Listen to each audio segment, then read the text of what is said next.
Eh bien voilà, nous sommes réunis pour la deuxième partie de cet après-midi de la première journée de l'AMRAE, des 30e journées de l'AMRAE. Et je vais tout de suite appeler à me rejoindre François Gemène. François Gemène est membre du GIEC, chercheur, enseignant. Il enseigne à Sciences Po et à la Sorbonne et je vous demande de l'accueillir chaleureusement. Merci beaucoup, bonjour. Bon, de toutes les qualités que je viens d'énoncer, chercheur, enseignant, Sciences Po, Sorbonne, le plus important, c'est membre du GIEC. En tout cas, le plus important pour ce soir. C'est le travail le plus fastidieux, en tout cas. C'est vrai? Parce que vos rapports sont fastidieux? Non, c'est-à-dire que les rapports ne consistent pas à faire de la nouvelle recherche, mais simplement à synthétiser les résultats de recherche existants, et puis on l'oublie trop souvent, à prendre en compte les milliers de commentaires qui nous arrivent, et de la communauté scientifique, et des gouvernements. Bon, en tout cas, vous faites partie de ceux qui ont fait bouger une partie de la collectivité, de l'humanité, j'allais dire. On va parler de cette quadrature du cercle, on en parlera ensuite dans une table ronde qui succédera immédiatement à notre conversation. Et d'abord, on va commencer par cette nécessité, ou pas d'ailleurs, vous allez nous le dire, d'articuler le climate change et tout ce qui est nécessaire pour faire que le climat ne se réchauffe pas trop vite, et la lutte contre les inégalités. C'est un de vos thèmes les plus travaillés. Si et c'est un des thèmes que je traite pour le GIEC. Et on voit bien effectivement qu'il y a aujourd'hui une certaine forme de tension dans la société, pas que dans la société, mais aussi évidemment entre les pays industrialisés et les pays du Sud, sur la question des inégalités. D'abord parce que les émissions de gaz à effet de serre sont très inégales, à la fois au sein d'une société où effectivement les plus riches, on le sait, sont responsables d'une très grande partie des émissions de gaz à effet de serre, tandis que les plus pauvres, qui sont plus vulnérables aux impacts, sont beaucoup moins responsables. Et ce qu'on observe à l'intérieur de nos sociétés, on l'observe aussi entre les pays industrialisés et les pays du Sud, ce qui crée évidemment toute la difficulté dans la négociation internationale, c'est que ceux qui devraient faire le plus d'efforts pour réduire leurs émissions ne sont pas ceux qui seront les plus touchés par les impacts du changement climatique. Et donc, il y a aussi quelque chose qui est assez fondamental dans la question de l'articulation des politiques climatiques et des politiques sociales, c'est la question de la vulnérabilité. Un aspect qui est à mon sens trop peu pris en compte, c'est le fait qu'une société qui est plus inégalitaire est aussi plus vulnérable aux impacts du changement climatique. Et ça, c'est un des points saillants du dernier rapport du GIEC, qui montre à quel point un élément essentiel de la résilience et de la capacité d'adaptation des sociétés aux impacts du changement climatique, c'est leur cohésion sociale et la cohésion territoriale. Et donc, si on n'articule pas des politiques sociales avec les politiques climatiques, on risque de se retrouver dans une spirale négative, dans un cercle vicieux, où les impacts du changement climatique vont exacerber les inégalités dans une société, qui à leur tour risquent de renforcer les vulnérabilités, et on voit très bien comment on entre dans ce cercle vicieux.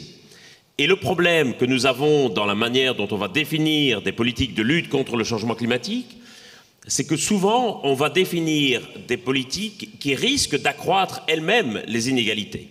Je prends deux exemples, un dans le domaine de l'atténuation, un autre dans le domaine de l'adaptation, pour montrer que sur la question de l'atténuation, on a aujourd'hui un accent très fort qui est mis sur les véhicules électriques, avec toute une série de primes, de suivi, de subventions à l'achat de véhicules électriques. Le problème étant que ces véhicules aujourd'hui restent très chers à l'achat et sont globalement réservés à la frange la plus aisée de la population.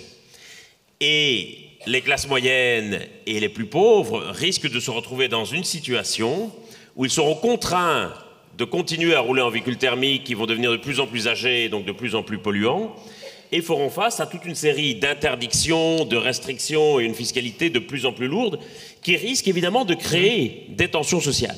Une trappe.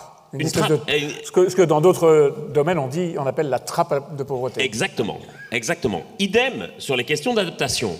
On sait, on l'a vu l'été dernier en France, qu'un des effets malheureusement du changement climatique, ça va être d'accentuer la fréquence et l'intensité des incendies, des feux de forêt.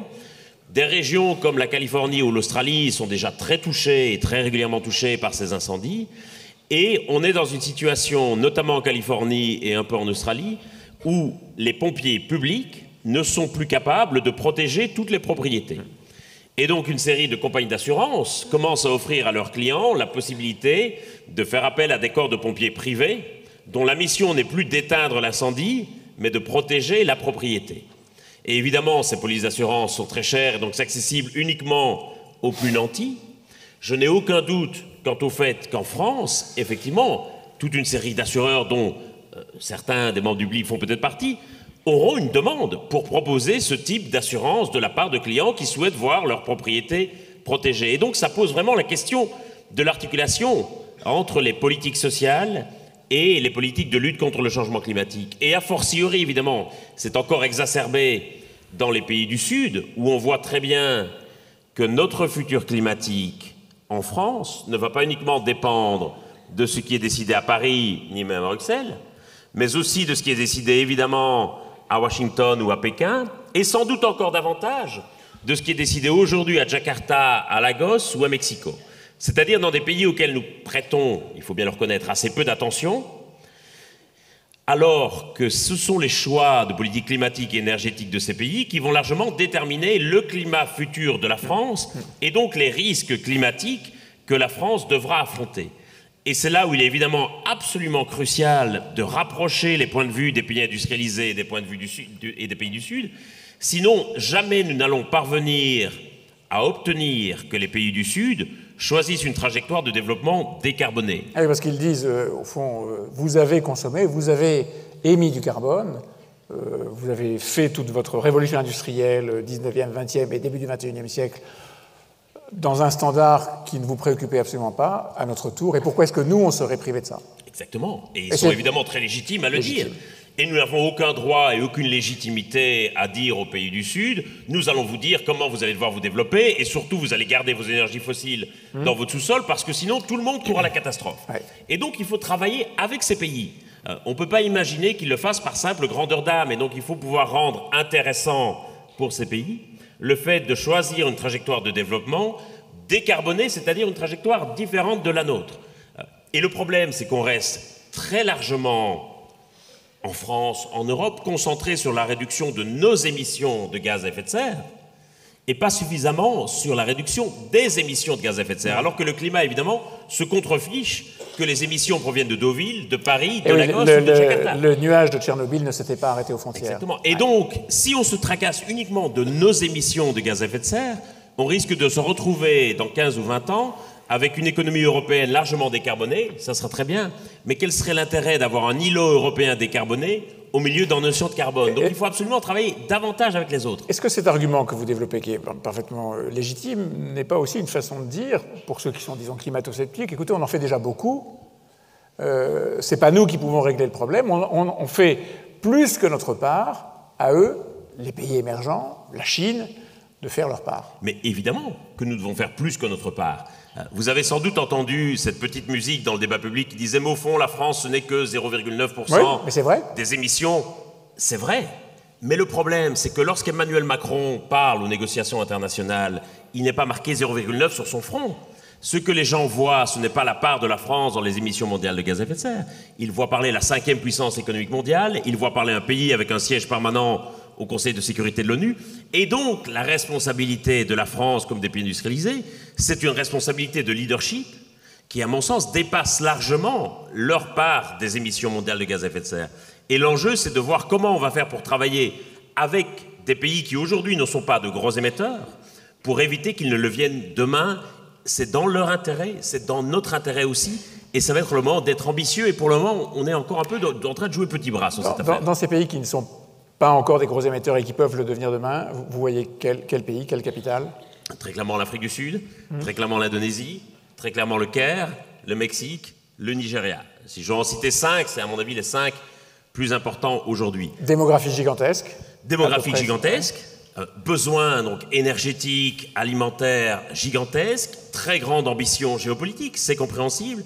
Et c'est là où un accord de la COP27, dont on n'a quasiment pas parlé, c'est un accord entre l'Union européenne et l'Indonésie pour décarboner l'économie indonésienne, 43 milliards d'euros. C'est tout à fait significatif. L'an dernier, on avait fait le même type d'accord avec l'Afrique du Sud. C'est très important. Et c'est très important aussi de faire comprendre aux gens que faire sa part, ce n'est pas juste notre précaré qui s'arrête aux frontières nationales. Faire sa part quand on a une responsabilité historique comme la nôtre, il faut bien le reconnaître, c'est aussi pouvoir prendre une position de leadership. Et donc vraiment, je nous encourage à faire preuve de davantage d'ambition et à mobiliser davantage la diplomatie française sur ces questions. Qui ne l'est pas assez? Qui, à mon sens, ne l'est pas encore assez. C'est-à-dire qu'on fait du soft power sur Laurent le cinéma, Fabius sur la cuisine, etc. Ce qui s'est passé au COP21, Laurent Fabius, c'était la diplomatie. Absolument, et c'est un énorme, l'accord de Paris, c'est un énorme succès de la diplomatie française qui a été mobilisée pendant 2 ans par Laurent Fabius sur ce sujet, enfin pas que par Laurent Fabius, mais par il était très impliqué. Disons qu'il était très impliqué personnellement. Plus que Ségolène Royal, vous vous souvenez, la Chicago. Indéniablement. Bon. Mais c'est important de ne pas laisser cette ambition retomber. C'est-à-dire, on a parfois l'impression que, et c'est le cas de beaucoup de pays, qu'une fois qu'on a fait l'accord de Paris, on peut cocher la case en disant tâche accomplie, on passe à la tâche suivante. L'accord de Paris, c'est pas une ligne d'arrivée, c'est un point de départ. Dans cette affaire des inégalités, je reprends quelque chose que vous avez dit et qui est une affirmation qu'on entend très souvent. Les personnes les plus riches consomment davantage que les plus pauvres. Et je ne sais jamais si c'est consomment proportionnellement ou consomment de façon, extensivement supérieure aux plus pauvres. Naturellement, quelqu'un qui conduit une voiture tous les jours consomme beaucoup plus que quelqu'un qui ne bouge jamais de chez lui parce qu'il n'a pas les moyens de bouger. Est-ce que cette affirmation se révèle toute chose égale par ailleurs ou est-ce que c'est simplement la proportionnalité de la dépense et du train de vie de l'un par rapport à l'autre? C'est un peu toute chose égale par ailleurs. C'est pas juste une question de proportionnalité parce que vous avez mis le doigt sur quelque chose qui est en fait créer l'empreinte carbone plus forte des riches que des pauvres, ce sont les transports. C'est essentiellement, il y a un peu de logement parce qu'ils habitent dans des plus grands logements naturellement, mais c'est essentiellement le fait que les riches sont plus mobiles que les pauvres. Et donc aujourd'hui, un gros enjeu, c'est la question de la décarbonation du transport lui-même, mais aussi de savoir comment on va faire pour rendre accessible la mobilité à tout le monde et pour ne pas que la mobilité soit réservée demain aux plus riches.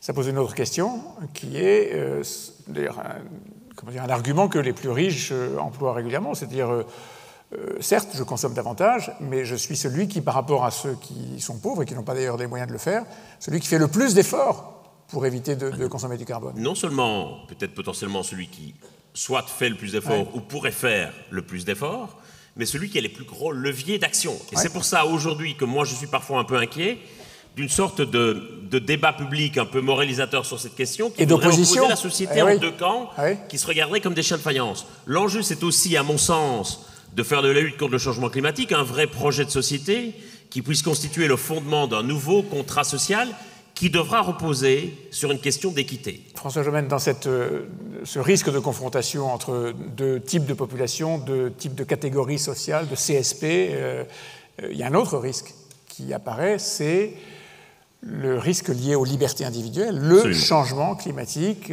est souvent synonyme de contraintes. Pas la peine de rappeler longuement l'affaire des gilets jaunes, 80 km/h, taxe carbone, bim, gilets jaunes, parce que une attaque sur le pouvoir d'achat et parce que une attaque sur la liberté individuelle qui, même si c'était passé de 90 à 80, était celle de rouler un peu plus vite pour aller un peu plus vite sur son lieu de travail, par exemple. Comment est-ce qu'on fait pour concilier la préservation indispensable, à mon sens, des libertés individuelles et collectives et le changement climatique? Je pense qu'il est d'abord impératif de réaliser à quel point les impacts du changement climatique eux-mêmes vont menacer nos libertés. Oui. Et à quel point le changement climatique représente une menace pour les droits humains, pour les libertés individuelles et collectives. Et donc l'équation difficile qu'il faut se poser, c'est de se dire quelles sont potentiellement certaines restrictions de nos libertés individuelles auxquelles nous pouvons consentir pour préserver l'exercice de liberté collective aujourd'hui et demain. Il y a un très bel arrêt de la Cour constitutionnelle allemande qui demande, il y a 2 ans, au gouvernement allemand d'en faire davantage pour réduire ses émissions. Et l'argument que la Cour utilise, ce n'est pas un argument environnemental, ce n'est pas un argument d'engagement par rapport aux accords passés, c'est un argument qui porte sur les libertés collectives, en disant si nous voulons garantir la capacité des générations collectives, des générations futures à profiter de leurs libertés collectives, il va falloir que nous acceptions de rogner certaines libertés individuelles. Et je crois que dans la manière dont le changement climatique va mettre en cause certains fondements de la société, on a tendance à réduire le débat uniquement à la manière dont on va produire et consommer des biens. Ce qui est évidemment l'éléphant dans la pièce, mais on ne se rend pas suffisamment compte de la manière dont toute une série de concepts fondamentaux dans lesquels notre société est ancrée vont être questionnés par le changement climatique. Qu'est-ce que ça veut dire la justice dans un monde décarboné? L'égalité? Qu'est-ce que c'est la souveraineté nationale quand votre territoire se dérobe sous vos pieds à cause de la hausse du niveau des mers? Qu'est-ce que ça veut dire la liberté? Et je crois qu'on aurait intérêt à avoir une approche beaucoup plus collective aujourd'hui de la liberté et qu'il y ait une certaine forme de dérive individualiste de la liberté. Qu'est-ce que c'est une approche plus collective de la liberté? C'est-à-dire, qu'est-ce qui va garantir que nous gardions la terre habitable pour toutes et tous demain, ce qui me semble être la liberté première, dont en fait vont découler toutes les autres. Et quelles libertés individuelles doivent courber l'échine, si j'ose dire? La question, c'est de ce que nous allons pouvoir choisir ensemble. Et moi, je redoute énormément des mesures autoritaires ou coercitives qui imposeraient des restrictions de liberté que nous n'avons pas choisies. Je prends un exemple. Oui. Ceux d'entre vous qui sont venus en voiture savent très bien qu'ils doivent s'arrêter au feu rouge au carrefour. C'est une petite restriction de liberté individuelle. On n'a pas le droit de foncer à travers les carrefours sans tenir compte des feux rouges. Mais on comprend bien que cette restriction à notre liberté individuelle est nécessaire pour garantir l'exercice d'une liberté collective qui consiste à se déplacer. On se rend bien compte que si tout le monde grillait les feux rouges, on aurait un nombre d'accidents qui compromettrait notre liberté collective à circuler et à organiser le trafic dans les villes. Je pense que c'est ce type de raisonnement qu'il faut avoir. Et très clairement, si nous n'avons pas aujourd'hui des arbitrages politiques forts sur ce sujet, on risque d'aller demain, à mon avis, vers des tensions de plus en plus marquées dans la société et vers des tentations autoritaires de plus en plus fortes, où certains vont dire, si nous ne parvenons pas à le choisir, vu la contrainte climatique qui va devenir de plus en plus forte, alors il faut l'imposer, et à mon avis, ça serait pire que tout. Parce que le changement climatique, la physique du climat est telle que de notre vivant, nous ne verrons pas les températures baisser. Ça veut dire qu'il va falloir nous habituer à vivre avec le changement climatique et à gouverner ce changement climatique. Est-ce qu'on les voit éventuellement se stabiliser? C'est l'ambition du GIEC. Soyons clairs, l'ambition du GIEC et de l'accord de Paris, c'est une stabilisation des températures d'ici la fin du siècle. Vous et moi serons morts, et une partie significative de l'auditoire aussi. Ouais. Certains seront peut-être survivants s'ils ont des ambitions de longévité. Je rappelle qu'on est en 2022, hein, il reste quand même il reste encore 78 ans à tenir. Hein. Ça fait long. Hein. Ouais. Et donc ça veut dire qu'il va falloir voir comment on va gouverner cela. Au moment de la crise du Covid, certaines voix s'étaient dit, au fond, on voit bien qu'on est capable, face à un danger immédiat et très proche, de prendre des mesures très contraignantes, très urgentes, très radicales et aussi très coûteuses. Pourquoi est-ce qu'on ne fait pas la même chose face au changement climatique? Et j'avais toujours envie de répondre, mais parce que ce n'est pas le même problème, bande d'idiots. La crise du Covid, c'est une crise passagère. Ouais. Et donc, vous pouvez demander aux gens des efforts exceptionnels et très contraignants parce que vous leur promettez que c'est temporaire et qu'il va y avoir un retour à la normale.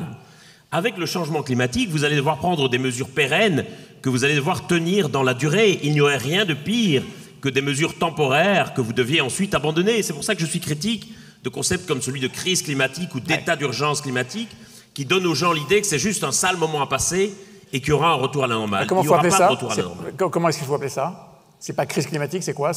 Moi, j'appelle ça une bifurcation fondamentale par rapport non seulement à nos sociétés, mais par rapport aux équilibres fondamentaux de la Terre. Et je pense que le concept qui capture le mieux cette bifurcation, c'est le concept d'anthropocène, qui est introduit par les géologues, qui estiment qu'aujourd'hui, nous avons tellement perturbé les équilibres fondamentaux de la planète que nous avons quitté l'Holocène, l'époque dans laquelle nous étions au cours des 12 000 dernières années et qui était caractérisée par une très grande stabilité du climat, pour entrer dans cette nouvelle ère géologique, l'Anthropocène, l'ère des humains. Ça veut dire qu'il va falloir apprendre à gouverner aussi cette nouvelle période. Ouais. Est-ce qu'il y a des États, des pays, des régions qui ont commencé à mettre en place des systèmes de limitation coercitifs des libertés collectives ou individuelles dans ce cadre-là du réchauffement, enfin du climate change?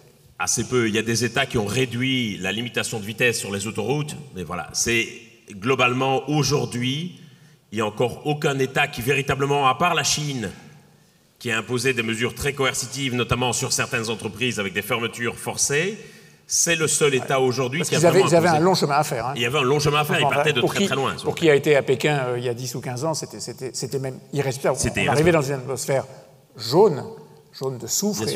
Et qu'est-ce qui s'est passé? Il y a eu des contestations populaires, il y a eu des mouvements sociaux, Et le gouvernement chinois a craint que ces mouvements sociaux ne se transforment en nouvelles révolutions culturelles sur les questions d'environnement, et donc a pris des mesures à la chinoise. Donc à part la Chine, pas d'autres exemples aujourd'hui à date? Pas d'autres exemples significatifs, mais je pense, soyons clairs, si on regarde aujourd'hui les sondages, il y a manifestement une tentation à l'autoritarisme de plus en plus forte, dont il faut, à mon avis, se méfier. Et ce qui va pouvoir éviter cette tentation, à mon sens, c'est de faire des arbitrages politiques forts aujourd'hui et de choisir maintenant avant de devoir subir demain. Merci beaucoup, François Jomène. Merci à vous. Je vais finir sur une petite note optimiste. Nous ne sommes pas en 2022, mais en 2023, et donc il n'y a plus que 77 ans à tenir pour arriver à la fin du siècle. C'est vrai, vous avez raison. Merci à vous.